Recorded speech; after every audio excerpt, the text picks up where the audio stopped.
Classes दोस्तों, Nanak classes के YouTube channel पे आपका स्वागत है। तो बात करते हैं, आज हमारा टॉपिक था जो टेस्ट में आपको दिया था, चौहान वंश। राजस्थान के चौहान वंश से संबंधित सांबर या अजमेर, जालोर, रणथंभ और हाड़ौती क्षेत्र के जो चौहान वंश से संबंधित इंपॉर्टेंट क्वेश्चन थे वो आपको उपलब्ध करवाए। तो सभी विद्यार्थियों को 8 बजे का टेस्ट प्राप्त हो गया। और ये टेस्ट कहाँ प्राप्त होता है? तो टेलीग्राम पर नानक क्लासेज ग्रुप ज्वाइन कर लो, जिसने ज्वाइन नहीं किया वहाँ आपको प्राप्त होता है। प्लस आपको यूट्यूब पर भी प्राप्त हो जाता है और जो व्हाट्सएप ग्रुप से जुड़े हुए हैं उन्हें भी प्राप्त हो जाता है। तो उसकी आंसर की अब आपको इस वीडियो में 8:30 पे जो वीडियो मिलता है उसमें आंसर प्लस उसकी व्याख्या आपको प्राप्त होती है। तो जल्दी से सारे विद्यार्थी वीडियो को लाइक कर दो और शेयर कर दो अपने दोस्तों में, ताकि सेशन की शुरुआत हो सके, सारे विद्यार्थी इसका फ़ायदा उठा सके। तो शुरू करते हैं, और जो चैनल पे पहली बार विजिट कर रहे हैं वो इसको सब्सक्राइब कर लो। तो पहला क्वेश्चन हमारा आपके लिए क्या था कि जालोर के सोनग्रा चौहानों की कुल देवी, बहुत इंपॉर्टेंट। और ये जालोर के चौहान मैं आपको बोर्ड पर भी करवा चुका हूँ, आपको पता होगा। जालोर के हो गए, कछुआ वंश हो गए, सारे जितने भी चौहान हैं मैं आपको बोर्ड पे उपलब्ध करवा चुका हूँ बढ़िया तरीके से। आप मेरे पीछे वाली वीडियो देख सकते हो। तो जालोर के सोनग्रा चौहानों की कुल देवी आशापुरी माता, कौन सी? आशापुरा माता या आशापुरी माता, जिसको महोदरी माता के नाम से भी जाना जाता है। बहुत बार एग्जाम में एक क्वेश्चन आ गया, ध्यान रखना, ये क्वेश्चन बहुत बार एग्जाम में पूछा गया है, तो ध्यान रखना, जालोर के सोनग्रा चौहानों की कुल देवी। दूसरा क्वेश्चन आपके लिए था, कीर्तिपाल चौहान ने सोनग्रा चौहान वंश की नींव कब डाली थी? कीर्तिपाल जो चौहान था उसने सोनग्रा चौहान वंश की नींव कब डाली थी? अब आपको ये क्वेश्चन आ चुका है एग्जाम में कि राजस्थान के किस क्षेत्र पे सोनग्रा चौहानों का राज था? तो जालोर क्षेत्र में। और कीर्तिपाल ने 1181 ईस्वी में जालोर में सोनग्रा चौहान वंश की नींव डाली थी। तो ये जो जालोर दुर्ग है, ये जालोर दुर्ग सूखड़ी नदी के किनारे है और सोनगिरी पहाड़ी पे है, इसलिए यहाँ के चौहान क्या कहलाए? सोनग्रा चौहान कहलाए। और इस ये सारी जानकारी कहाँ से मिलती है? बिजोलिया शिलालेख से प्राप्त होती है। तीसरा क्वेश्चन देखिए, कीर्तिपाल के बारे में किसने कहा कि तू एक महान राजा है? आज तक के इतिहास में एक बार क्वेश्चन आ चुका है ये। कीर्तिपाल के बारे में किसने कहा कि तू एक महान राजा है? तो आपका आंसर था मोहनोत नैणसी। मोहनोत नैणसी ने इसे कहा कि तू एक महान राजा है। क्वेश्चन ऐसे आया था कि मोहनोत नैणसी ने किस शासक को कि तू एक महान राजा की संज्ञा दी? तो कीर्तिपाल को। आगे क्वेश्चन आ सकता है, लेकिन आज तक एक ही बार ये क्वेश्चन आया। मोहनोत नैणसी जानते हो आप, राजस्थान का जिसे अबुल फजल कहा जाता है। चौथा क्वेश्चन था, मोहनोत नैणसी के अनुसार अलाउद्दीन खिलजी व कानड़ देव के बीच युद्ध का कारण क्या था? मोहनोत नैणसी के अनुसार अलाउद्दीन खिलजी और कानड़ देव के बीच क्या कारण था कि 1311 ईस्वी में जालोर दुर्ग का साका हुआ था, अलाउद्दीन खिलजी को आक्रमण करना पड़ा। तो मोहनोत नैणसी के अनुसार वीरमदेव द्वारा फिरोजा से शादी न करना। वीरमदेव कौन था? कानड़ देव का पुत्र था और फिरोजा अलाउद्दीन खिलजी की पुत्री थी। तो फिरोजा वीरमदेव से प्रेम करती थी, लेकिन मोहनोत नैणसी, ये कानड़ देव और वीरमदेव हिंदू शासक थे, किसी मुस्लिम से शादी नहीं करना चाहते थे। लेकिन अलाउद्दीन खिलजी अपनी पुत्री की शादी वीरमदेव से करवाना चाहता था। इस कारण नहीं होने के कारण युद्ध हुआ और इस युद्ध में कानड़ देव की क्या होती है? पराजय होती है। और यह 1311 ईस्वी का जालोर दुर्ग का क्या कहलाता है? साका कहलाता है। और एक ऑप्शन में ध्यान रखना, कानड़ देव का दिल्ली दरबार में अपमान करना, ये फरिश्ता ने कहा था। फरिश्ता के अनुसार कि कानड़ देव दिल्ली दरबार में जाता है और उसका वहाँ अपमान किया जाता है। और अलाउद्दीन की सेना को भी लूटा था, लेकिन ये किसी के अनुसार नहीं है, गुजरात अभियान के दौरान लूटा गया था। 5 नवंबर सिवाना दुर्ग के साके में विश्वासघात किसने किया था? अब आपको पता होना चाहिए कि सिवाना दुर्ग है कहाँ पे, किस पहाड़ी पे है और साका कब हुआ। तो बात सुन लीजिए पहले। सिवाना दुर्ग है हल्देश्वर पहाड़ी पे। कौन सी पहाड़ी पे? हल्देश्वर पहाड़ी पे। इसका निर्माण 10वीं शताब्दी में वीर नारायण पंवार ने करवाया और यह दुर्ग बाड़मेर जिले में है। अब बात इंपॉर्टेंट कि सिवाना दुर्ग का साका हुआ 1308 ईस्वी में, और किसके विश्वासघात के कारण? तो यहाँ पे बावला पंवार था, उसने विश्वासघात किया और यहाँ के शासक शीतल देव चौहान अलाउद्दीन खिलजी से युद्ध करते हुए मारे जाते हैं। और ये सिवाना दुर्ग का साका कहलाता है 1308 का। तो विश्वासघात किसने किया था? बावला पंवार ने विश्वासघात किया था। छठा, अलाउद्दीन खिलजी ने सिवाना दुर्ग को जीतकर उसका नाम क्या रख दिया? सिवाना दुर्ग को जीत लिया 1308 में, अब उसका नाम क्या रख दिया? तो याद रख लेना, बहुत ही इंपॉर्टेंट क्वेश्चन है। जब भी चौहानों की बात आती है तो जालोर के चौहानों से क्वेश्चन आता ही आता है। पिछले 3-4 सालों में आप देखना क्वेश्चन मिलता है फिक्स। तो इसका नाम रख दिया खेराबाद। क्या रख दिया? खेराबाद इसका नाम रख दिया। किसका? सिवाना दुर्ग का। तो यहाँ का शासक था शीतलदेव और इसकी पत्नी थी मेणादे। मेणादे ने यहाँ क्या किया था? जौहर किया था। और विश्वासघात किसने किया? बावला पंवार ने। कानड़देव प्रबंध और वीरमदेव सोनग्रा री बात किस लेखक के ग्रंथ है? वीरमदेव सोनग्रा की बात और कानड़देव प्रबंध, ये क्वेश्चन बहुत बार एग्जाम में आ चुका है। तो ये पद्मनाभ किसके हैं? पद्मनाभ एक लेखक है, उसने कानड़देव प्रबंध, तो इसमें कानड़देव के बारे में सारी जानकारी मिलती है। और वीरमदेव जो कानड़देव का पुत्र था उसकी भी इसमें जानकारी मिलती है। तो कौन सा ग्रंथ हो गया? 2 ग्रंथ हो गए। लेखक कौन हो गया? पद्मनाभ। जालोर दुर्ग के साके में जौहर किसके द्वारा किया जाता है? अभी मैंने आपको बताया था सिवाना दुर्ग के साके में, यहां आ गया जालोर दुर्ग के साके में जौहर किसके द्वारा किया जाता है? तो ये ध्यान रखना, चेतल के द्वारा किया जाता है। कुछ बातें ध्यान रखना, जालोर दुर्ग सूकड़ी नदी के किनारे है, सोनगिरी, कांचनगिरी, ठीक है, और सुवर्णगिरी पहाड़ी पर स्थित है। इस पे आक्रमण करता है अलाउद्दीन खिलजी और इस दुर्ग को 1311 ईस्वी में कन्नड़ देव को पराजित करके मारकर जीत जाता है और इस दुर्ग का नाम जलालाबाद कर देता है। अब इसमें जौहर किसके द्वारा किया जाता है? तो कन्नड़ देव की पत्नी होती है जेतल दे करती है। और इसमें विश्वासघात कौन करता है? तो विश्वासघात करता है बीका दैया। कौन करता है? बीका दैया विश्वास करता है। इस बात का जैसे ही रात को पता चलता है इसकी पत्नी हिरादे को, तो कहते हैं हिरादे बीका दैया की हत्या कर देती है। और अलाउद्दीन खिलजी जालोर दुर्ग को जीतने के बाद इसका नाम रख देता है जलालाबाद। कौन सा? जलालाबाद रख देता है। इंपॉर्टेंट बातें हैं सारी की सारी। जालोर दुर्ग के बारे में किसने कहा कि आज तक इस दुर्ग को इसके द्वार से प्रवेश करके जीत नहीं पाए? किसने कहा? मनोतनैन अमीर खुसरो, हसन निजामी, पद्मनाभ। जालोर दुर्ग के बारे में किसने कहा कि आज तक इस दुर्ग को इसके द्वार से प्रवेश करके नहीं जीत पाए? तो ये बात हसन निजामी ने कहा। क्यों कही? क्योंकि शत्रु जब 1311 ईस्वी में आक्रमण करता है तो दरवाजे से न आकर इसकी दीवार तोड़कर ही इसमें प्रवेश करते हैं, क्योंकि दरवाजे से जाना कठिन था, इसलिए ये बात कही गई है। और राई के बीज बोने का संबंध किसे? जालोर दुर्ग से। डॉक्टर दशरथ शर्मा के अनुसार चौहान कालीन विद्या का प्रमुख केंद्र था। डॉक्टर दशरथ शर्मा के अनुसार चौहानों के समय, खास करके जालोर के चौहानों के समय विद्या का प्रमुख केंद्र था। तो ध्यान रखना, भीनमाल था विद्या का केंद्र जो जालोर के अंदर है, और दूसरा था ब्रह्मपुरी, ये भी जालोर के अंदर है। तो इंपॉर्टेंट ये क्वेश्चन है आपके लिए। तो जल्दी से वीडियो सारे विद्यार्थी लाइक करो और थंबनेल करके बताओ कि आप बढ़िया तरीके से वीडियो आपको पसंद आ रहा है, क्योंकि थंबनेल करने से ये पता लगता है कि आप अलर्ट और आपको वीडियो अच्छा लग रहा है। और लाइक तो सारे विद्यार्थी करने ही करने। दूसरी बात, हर रोज़ आपको टेलीग्राम पे 8 बजे टेस्ट मिलता है, तो उसको नोटबुक पे उतारा करो। नोटबुक उतारने के बाद अब जैसे जैसे मैं आपको आंसर बताता रहा हूँ साथ साथ में मिलाते रहा करो। जैसे 30 क्वेश्चन सही होते हैं मुझे अंतिम में बता दिया करो मेरे इतने क्वेश्चन सही थे। मैं देख रहा हूँ पिछले 5-7 दिनों से 5 या 7 ही विद्यार्थी हैं जो मुझे बताते हैं इतने क्वेश्चन है, बाकी कोई नहीं बताता। तो पहले आप अभ्यास करोगे तो आपके फायदा है। अभ्यास करोगे, टेस्ट दोगे पहले, फिर वीडियो देखोगे, फिर आंसर की मिलाओगे, तो आपकी तैयारी बढ़िया होती रहेगी और आप आगे बढ़ते रहोगे। और सीधा ही आपने फॉर्मेलिटी कर दी तो देख लो आपके साथ भी फॉर्मेलिटी होती जाएगी। 11 नवंबर सिवाना दुर्ग के साके के समय वहाँ के शासक थे। तो सिवाना दुर्ग के समय वहाँ के शासक मैं आपको बता चुका हूँ, शीतल देव चौहान वहाँ के शासक थे। इसकी पत्नी थी मेणादे। कौन थी? मेणादे ने जौहर किया।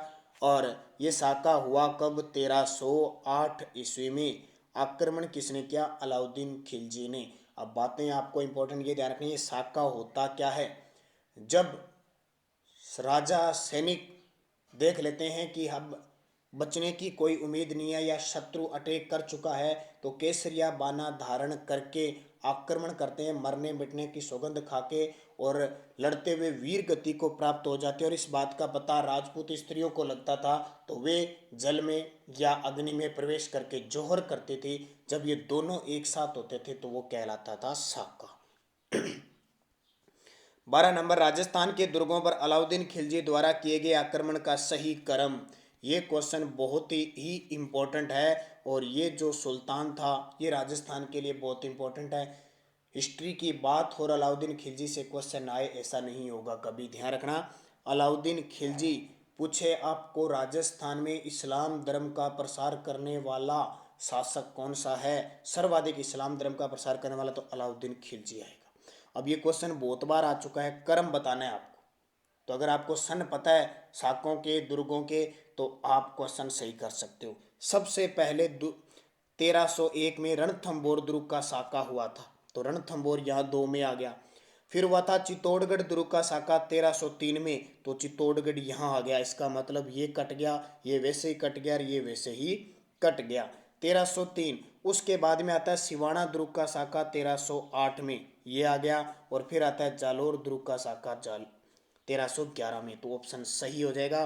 किस किस विद्यार्थी का सही है मुझे थंबनेल करके बताओ। ये तो क्वेश्चन किसी ने शायद ही गलत किया होगा, और जिसने मेरे से हिस्ट्री पढ़ी है वही शायद ही गलत करेगा इन क्वेश्चनों को। एक भी शायद हिस्ट्री का क्वेश्चन गलत नहीं होना चाहिए। जिस विद्यार्थी ने मेरे से स्पेशल कोचिंग में हिस्ट्री पढ़ी है और मैंने बोर्ड पे भी आपको यूट्यूब के माध्यम से भी उपलब्ध करवा दिए, तो जो विद्यार्थी नहीं पढ़ा है वो पढ़ सकते। किस शिलालेख के अनुसार जालोर का प्राचीन नाम जबालीपुर मिलता है, किस शिलालेख के अनुसार? ये तो आसान था आपके लिए। जालोर का प्राचीन नाम मिलता है बिजोलिया शिलालेख के अनुसार, क्या नाम मिलता है? जबालीपुर। कहते हैं कि जब इस क्षेत्र में एक महर्षि जबाली नाम के व्यक्ति रहते थे, उनकी तपोभूमि कर्म भूमि के कारण इसका नाम जबालीपुर पड़ा, और बाद में जाल वृक्ष होने के कारण ज़्यादा इसका नाम क्या पड़ गया? जालोर पड़ गया। बिजोलिया शिलालेख इसके रचयिता गुणभद्र है और 1170 ईस्वी में ये रचा गया। और दूसरी बात, ये किस भाषा में है? ये कई बार एग्जाम में पूछ लिया जाता है, जो बिजोलिया शिलालेख है उसकी भाषा कौन सी है? तो ध्यान रखना, बिजोलिया जो शिलालेख है उसकी भाषा है संस्कृत। और इस बिजोलिया शिलालेख की स्थापना की थी जैन श्रावक लोलक था, जैन श्रावक लोलाक ने इसकी स्थापना की थी। निम्न में से किस वंश की उत्पत्ति अग्निकुंड से नहीं हुई? निम्न में से किस वंश की उत्पत्ति, ये तो एग्जाम में आता ही आता है फिक्स। ये और बता देता हूँ, अग्नि कुंड या हवन कुंड या सीधा अग्नि से। और ये कहता कौन है? चंद्रबरदाई। तो देखिए चंद्रबरदाई के अनुसार, चंद्रबरदाई का ग्रंथ कौन सा है? पृथ्वीराज रासो के अनुसार गुरु वशिष्ठ ने आबू पर्वत पर यज्ञ किया और यज्ञ करने से 4 जातियां उत्पन्न हुई। 4 जातियों का सूत्र याद रख लेना, पांचों पांच, पांचों पाँच। जब आप छोटे हुआ करते थे, एक को एक, दुओ दो, तियो तीन, चौको 4, पांचों पाँच, ये पांचों पाँच वो है। ध्यान रखना 4 जातियां उत्पन्न हुई, पै से परमार, च से चौहान, पा से प्रतिहार और च से चालुक्य। परमार प्रतिहार 2 पै पे, चौहान चालुक्य 2 च पे। अब इनमें से कौन सी अग्निकुंड से नहीं उत्पन्न हुई? क्वेश्चन आ चुका है, आया हुआ क्वेश्चन दे रहा हूं, सिंसोदिया। देखो परमार भी होगी, चौहान होगी, चालुक्य होगी, और एक कौन सी होगी? प्रतिहार। तो ये सिंसोदिया उत्पन्न नहीं हुई। तो अग्निकुंड ये प्रमाणिक माना जाता है, इसलिए इंपॉर्टेंट है आपके लिए। किसके अनुसार? चंद्रबरदाई के अनुसार। त्राइन का द्वितीय युद्ध कब हुआ? त्राइन का द्वितीय युद्ध, तो ये क्वेश्चन तो बहुत ही इंपॉर्टेंट है। ये क्वेश्चन इंपॉर्टेंट क्यों है पहले तो आपको बताता हूँ। 1192 में हुआ, किस किस के बीच? पृथ्वीराज तृतीय और मोहम्मद गोरी के साथ, जिसमें मोहम्मद गोरी जीत गया। इसलिए इंपॉर्टेंट है क्योंकि एक ऐतिहासिक घटना बदलती है। जहाँ तक इतने दिन हिंदू बादशाह हुआ करता था, अब मुस्लिम सत्ता शुरू हो गई। मोहम्मद गोरी से लेकर पूरा दिल्ली सल्तनत, मुगल, सारे के सारे दिल्ली हिंदुस्तान का बादशाह कहलाने लगे मुसलमान। तो यहाँ से इतिहास बदलता है। जो हिंदू शासक हुआ करते थे हिंदुस्तान के बादशाह, अब वो मुसलमानों के हाथों में बादशाहता चली गई। इसलिए ये क्वेश्चन आसान है, फिर भी एग्जाम में इसलिए पूछा जाता है कि हर एक विद्यार्थी को इस त्राइन का युद्ध पता होना चाहिए। त्राइन का प्रथम युद्ध 1191 और त्राइन का द्वितीय युद्ध 1192। 16 नंबर, हमीर महाकाव्य में पृथ्वीराज द्वारा मोहम्मद गोरी को कितनी बार हराने की बात कही गई है? पृथ्वीराज मोहम्मद गोरी को कितनी बार हराया था? ये क्वेश्चन बहुत इंपॉर्टेंट है क्योंकि 9th क्लास की एसएसटी की बुक में सारा विवरण है, इसलिए आपके लिए इंपॉर्टेंट हो सकता है। तो ध्यान रखना, हमीर महाकाव्य जिसकी रचना नैन चंद्र सूरी ने की थी, उसके अनुसार 7 बार मोहम्मद गोरी को हराता है। पृथ्वीराज प्रबंध है उसके अनुसार 8 बार गोरी हारता है। पृथ्वीराज रासो के अनुसार 21 बार गोरी हारता है और प्रबंध चिंतामणि के अनुसार 23 बार मोहम्मद गोरी पृथ्वीराज चौहान से हारता है। तो ये इंपॉर्टेंट, ज़्यादातर हमीर महाकाव्य और पृथ्वीराज रासो दो का ज़्यादा ध्यान रखना। पृथ्वीराज रासो के अनुसार 21 बार और हमीर महाकाव्य के बारे में 7 बार। 17 नंबर, अमीर खुसरो ने किस दुर्ग के बारे में कहा कि आज कुफर का गढ़ इस्लाम का घर हो गया? कुफर का गढ़ इस्लाम का घर। तो आसान सा क्वेश्चन होगा। रणथंबोर दुर्ग के बारे में कहा जब हमीर देव चौहान को अलाउद्दीन खिलजी ने हरा दिया तो क्या हुआ? अमीर खुसरो अलाउद्दीन खिलजी के साथ ही रहता था। आंखों देखा हाल अमीर खुसरो अपनी बुक में लिखता था।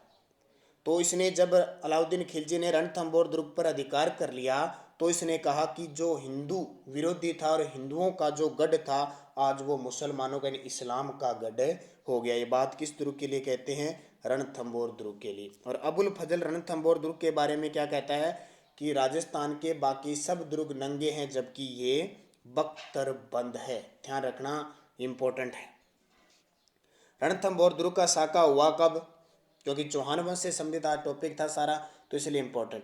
तो रणथंबोर दुर्ग का साका हुआ था, फिक्स है 11 जुलाई 1301 ईस्वी में। किस किस? तो कौन? हाँ, एक तो हमीर देव था प्लस अलाउद्दीन खिलजी के बीच युद्ध होता है, यानी हमीर देव इसमें मारा जाता है। अब ये साका हुआ क्यों? अलाउद्दीन खिलजी ने आक्रमण क्यों किया? एक तो गुजरात जाने के लिए उसको रास्ता चाहिए था। दूसरी बात, हमीर देव ने अलाउद्दीन खिलजी के एक अपराधी मोहम्मद शाह को शरण दे रखी थी। इस कारण अलाउद्दीन खिलजी ने हमीर पर आक्रमण किया, क्योंकि हमीर को शरणागतों का रक्षक और हटी कहा जाता है। तो इसने मोहम्मद शाह को लौटाया नहीं, इसलिए अलाउद्दीन खिलजी ने इस पर क्या किया? आक्रमण किया। आक्रमण किया तो हमीर देव मारा गया और उसकी पत्नी रंग देवी के दौरान यहाँ जल जोहर होता है, जो राजस्थान का प्रथम एकमात्र जल जोहर और राजस्थान का प्रथम है साका भी होता है। तो ये सारे इंपॉर्टेंट आपके लिए हमीर थे। कवि बांधव की उपाधि किस चौहान शासक को प्राप्त थी? कवि बांधव, ये क्वेश्चन होनी, चौहान का कोई क्वेश्चन आ जाए कवि बांधव की उपाधि ना आए। पिछले 3-4 सालों के एग्जामों में देखना आपको कवि बांधव या कटी बांधव आता है, क्वेश्चन आता ही आता है फिक्स। तो कवि बांधव की उपाधि विग्रह राज चतुर्थ को प्राप्त है, जिसको हम क्या कहते हैं? बिसल देव भी कहा जाता है। और इसको उपाधि किसने दी थी? तो जयानक भट्ट ने दी थी। जयानक भट्ट ने इसको विग्रह राज चतुर्थ को कवि बांधव की उपाधि दी थी। निम्न में से कौन सा विद्वान पृथ्वीराज चौहान तृतीय के दरबारी कवि नहीं था? कौन सा विद्वान जो पृथ्वीराज चौहान तृतीय का दरबारी कवि नहीं था? तो देखिए, विद्यापति गौड़ तो था, पृथ्वी भट्ट भी था, चंद्रबरदाई था, सोमदेव नहीं था। ये सोमदेव ललित विग्रह राज जो ग्रंथ लिखा था विग्रह राज चतुर्थ के दरबार में था। तो 3 तो ये हो गए। कौन कौन से? विद्यापति गौड़, पृथ्वी भट्ट, चंद्रबरदाई, एक जयानक, एक जनार्दन, एक आशाधर, एक वागीश्वर, एक विश्वरूप, सारे पृथ्वीराज चौहान तृतीय के दरबार में थे। 21 नंबर, चौहान वंश का पितृहंता किसे कहा जाता है? चौहान वंश का पितृहंता, तो ये तो आसान सा है।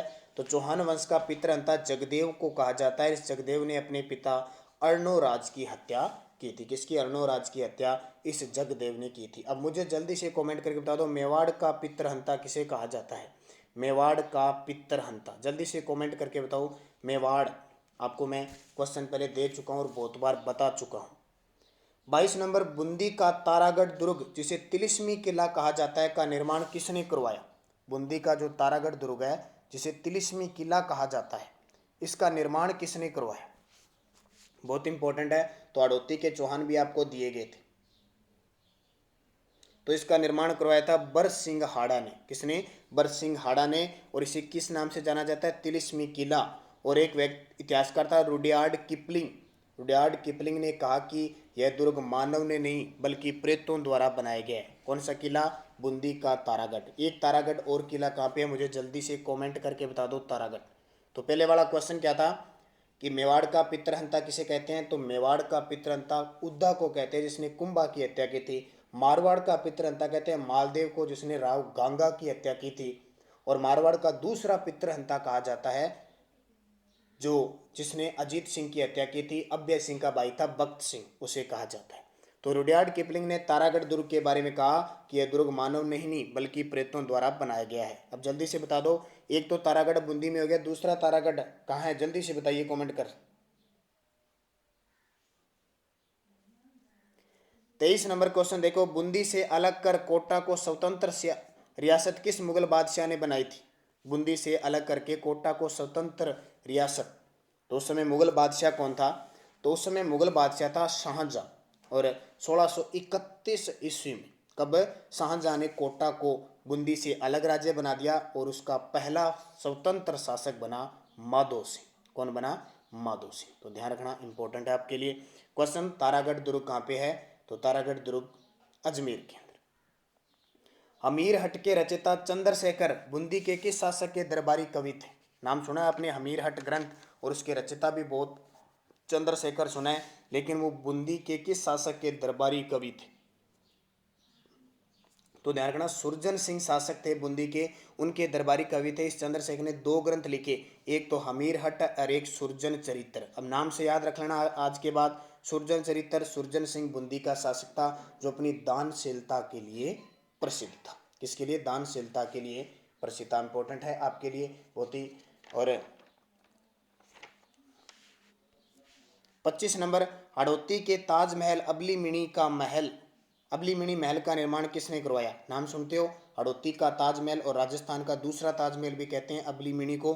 तो इसका निर्माण किसने करवाया? किस शासक ने करवाया था? वो कोटा का शासक था, इतना मैं आपको बताता हूँ, क्योंकि अबली मिनी का महल कहाँ पे? कोटा में।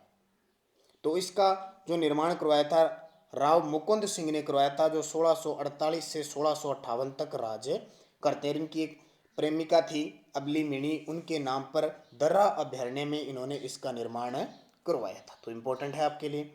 तो जल्दी से थंबनेल कर दो सारे विद्यार्थी, अगर आपको वीडियो समझ में आ रही है, कहानी सारी समझ में आ रही है, जल्दी से। और कोटा का प्राचीन नाम बता दो मुझे जल्दी से। कृष्ण भक्ति के कारण कोटा का प्राचीन नाम क्या था? एक बहुत ही सुंदर नाम है, ध्यान रखना। जल्दी से कमेंट करके बताओ और थंबनेल करो सारे विद्यार्थी। फिर मैं 26 नंबर क्वेश्चन पे चलता हूँ। और तो कोटा का प्राचीन नाम ध्यान रखना नंदग्राम था। क्या नाम था? नंदग्राम। हुंजा नामक घोड़े का संबंध हड़ौती के किस शासक थे? नाम सुना होगा आपने, हुंजा नामक। तो बहुत ही इंपॉर्टेंट है ये भी। हुंजा, कई घोड़े अलग अलग प्रसिद्ध है सारे। तो हुंजा नामक घोड़े का संबंध है हाड़ौती के उमेद सिंह से। और ये एक इराकी घोड़ा है, जिसे एक राजा ने उमेद सिंह को प्रदान किया था। ध्यान रखना, इंपॉर्टेंट। अब जल्दी से बताइए, पृथ्वीराज तृतीय के घोड़े का नाम क्या था? तो पृथ्वीराज तृतीय का घोड़ा, जल्दी से कमेंट करके मुझे बताइए, फिर मैं आपको कुछ घोड़ों के नाम बताता हूँ। तो पृथ्वीराज तृतीय का घोड़ा था नाट्यरंबा। कौन सा था? नाट्यरंबा। और महाराणा प्रताप के घोड़े का नाम क्या था? वो भी मुझे जल्दी से कमेंट करके बता दीजिए, महाराणा प्रताप के घोड़े का नाम। तो महाराणा प्रताप के घोड़े का नाम था, जल्दी से कमेंट सारे विद्यार्थी सारे बताओगे क्यों नहीं? चेतक। कौन सा था? चेतक। और चेतक पे आपको पता है एक गाना सॉन्ग भी आया हुआ है, आपने सुना होगा चेतक। तो चेतक से महाराणा प्रताप याद रख लेना बस। 27 नंबर, महोबा का युद्ध कब हुआ? ये तो जानते हो आप, महोबा का युद्ध बहुत ही प्रसिद्ध युद्ध हुआ था 1182 ईस्वी में। किस किस के बीच? पृथ्वीराज चौहान और चंदेल शासक था महोबा का परमर्दी देव, और उसके 2 सेनापति थे आला और उदल। पृथ्वीराज से युद्ध करते हुए वीर गति को प्राप्त होते हैं। तो ये प्रसिद्ध बहुत हो जाता है महोबा का युद्ध। 28 नंबर, किस शासक के शासनकाल को चौहानों का स्वर्ण काल कहा जाता है? किस शासक के शासनकाल को चौहानों का स्वर्ण काल? ये सारे के सारे आपको पता है सांबर अजमेर के शासक हैं, तो इनमें से बताना है आपको। तो विग्रहराज चतुर्थ का काल चौहानों का स्वर्ण काल। आपसे पूछे सबसे ताकतवर और सबसे समृद्धिशाली, तो वो था पृथ्वीराज चौहान तृतीय। ताकतवर देखे तो वो था अंतिम हिंदू शासक भी। और विग्रहराज चतुर्थ का काल स्वर्ण काल, क्योंकि इसके दरबार में बहुत सारे कवियों को स्थापत्य कला के क्षेत्र में भी बहुत उन्नति हुई। इस खुद ही एक कवि था, इसे कवि बांधव की उपाधि प्राप्त थी। और कवि बांधव की उपाधि इसको प्राप्त थी। इसने एक नाटक लिखा था हरि केली नाटक, जो संस्कृत भाषा में लिखा था, बहुत ही प्रसिद्ध है। और एक इसने अजमेर में संस्कृत पाठशाला का निर्माण करवाया था, जिसे तोड़वाकर कुतुबुद्दीन ऐबक ने 2.5 दिन का झोंपड़ा बनवा दिया था। तो ये विग्रहराज चतुर्थ बहुत इंपॉर्टेंट है, दूसरा नाम इसका विशलदेव। पृथ्वीराज की पत्नी स्योंगिता का संबंध किस रियासत से था? तो स्योंगिता की तो कहानी आपने सारी पढ़ी है। पृथ्वीराज चौहान तृतीय की पत्नी स्योंगिता, तो उसका संबंध था कन्नौज। कन्नौज का शासक था जयचंद गढ़वाल, और जयचंद गढ़वाल की पुत्री थी। स्वयंवर रचा जा रहा था और कहते हैं कि पृथ्वीराज चौहान वहाँ से स्योंगिता को उठाकर ले आते हैं और गंधर्व विवाह करता है, भगा कर ले आकर जो विवाह किया जाता है वो गंधर्व विवाह कहलाता है। तो कन्नौज किस राज्य में है? मुझे जल्दी से कमेंट करके बताइए। कन्नौज और उज्जैन दोनों किस राज्य में है? जल्दी से कमेंट कीजिए सारे विद्यार्थी। अंतिम क्वेश्चन, रणथंभौर दुर्ग के बारे में किसने कहा था कि ऐसे 10 दुर्गों को मैं मुसलमानों के एक बाल के बराबर नहीं समझता? 10 दुर्गों को मैं मुसलमानों के एक बाल के बराबर नहीं समझता। तो वो था जलालुद्दीन खिलजी। 1290 में ये गद्दी पर बैठता है जलालुद्दीन खिलजी। खिलजी वंश की स्थापना करता है और आक्रमण करता है रणथंभौर पर, हमीर देव पर बार बार, लेकिन कभी भी सफल नहीं होता। इस कारण हताश निराश होकर एक बात कह के चला जाता है कि ऐसे 10 दुर्गों को, 10 किलों को मैं मुसलमानों के एक बाल के बराबर नहीं समझता। वो शासक कौन सा था? जलालुद्दीन खिलजी। अब मेरे क्वेश्चन क्या थे? मैंने अभी आपसे ऊपर पूछा उज्जैन कहाँ पे है? तो मध्य प्रदेश में। कन्नौज कहाँ पे है? तो उत्तर प्रदेश में। दोनों बातें इंपॉर्टेंट आपको याद रखनी है।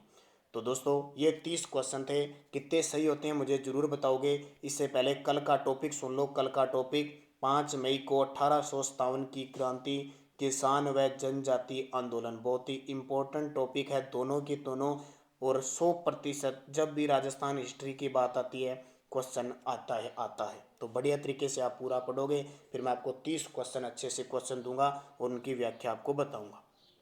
अब जल्दी से सारे विद्यार्थी बता दो 30 में से कितने क्वेश्चन सही कर रहे हो आप, और लाइक कर दिया करो भी सारे के सारे, और शेयर किया अपने दोस्तों में। तो सुबह 7 बजे आपको राजस्थान करंट अफेयर्स मिलता है, तो वो सेशन जरूर देखा करो, आपके लिए बहुत इंपॉर्टेंट है। तो ये चौहानों से संबंधित आपको टॉपिक मिले, तो जो भी आपको टेस्ट दिया जाता है उसको पढ़ लिया करो आप बढ़िया तरीके से।